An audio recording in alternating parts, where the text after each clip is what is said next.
People with disabilities that have underlying conditions are at greater risk of getting infected or having severe illness due to COVID-19. CDC. We were at work. We heard the governor's call for everybody to go into quarantine. Se puede decir traumática porque recién me estaba acostumbrando a tener una rutina, levantarme temprano, salir a hacer cierta actividad con miembros de la congregación. Like to go out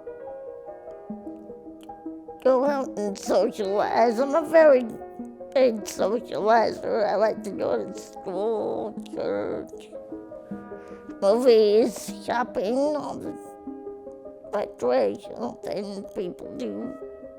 Para mí la pandemia también tuvo un efecto significante, pues tuve que dejar de trabajar por miedo a la exposición. Desde entonces, pues tiene uno miedo donde quiera que sale, porque tiene miedo uno pues contagiarse y peor aún contagiar a alguien, especialmente a un ser querido. You know, at first, death was really far away, and it seemed to get closer and closer as the months progressed. And it has taken a terrible toll on all of us. For many of us, the vaccine was a shot of hope.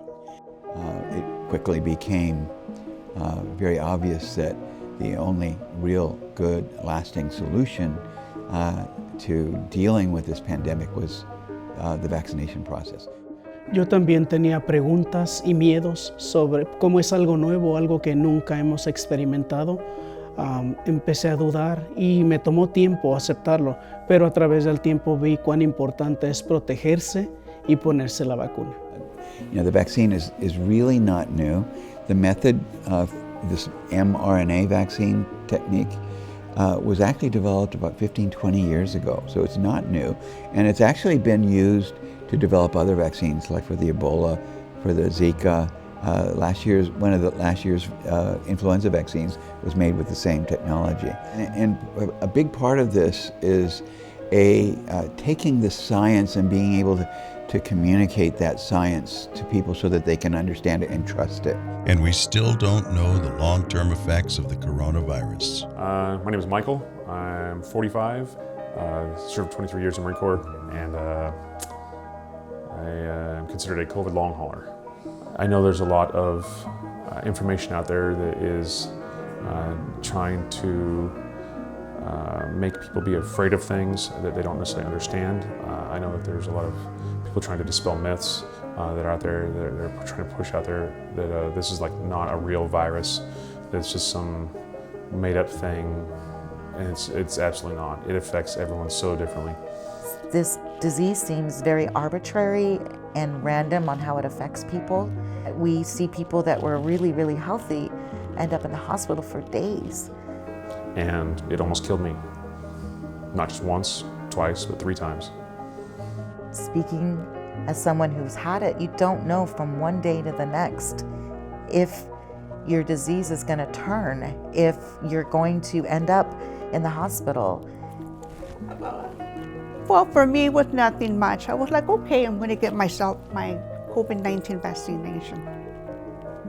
There's an incredible amount of relief, I think, you know, being vaccinated and getting the booster, and just knowing that that even if I got it again, I'm not going to end up in a hospital or at the risk as I could be without being vaccinated. But not bad. I never got sick. I was perfectly fine. I drive, but I make shortcuts. I consider myself very healthy. I'm very glad that I'm fine and healthy. The vaccine is like a seatbelt, you know, it's just there for your protection. It's a lifesaver.